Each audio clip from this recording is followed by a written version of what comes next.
tejto správe nikdy nebudú mať toľko dielov, koľko má Braňo Rác napadov.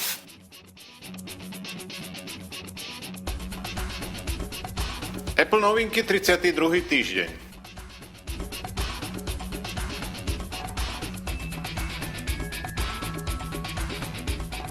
Nalistujte si najnovší časopis Braňa Ráca na Flipboarde a medzi tým skúste správy, ktoré nemusíte čítať.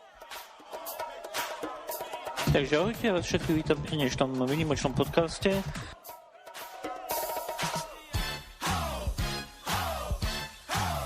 Naťahovacia súdna fraška firiem pokračuje. Obama vetoval zákaz predaja starších modelov iPhoneov a iPadov, ktorý súdne dosiahol Samsung. V zápäti Apple dosiahol zákaz importu výrobkov Samsungu, ktoré porušujú jeho patenty.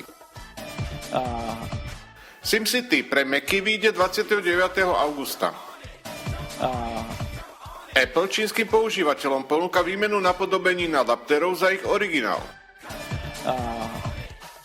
Internetové rádia boli požiadané o aktualizáciu cover artu v súvislosti s pripravovaným iTunes rádiom. Apple Care má významné zmeny. Vývojársky portál má obnovené všetky funkcie a trvalo to celé 3 týždne po napadnutí. Fámy hovoria o vývojárskom centre na Tajvane. Pripravil spravodaj Madaj.net. Ďalšie správy o týždeň.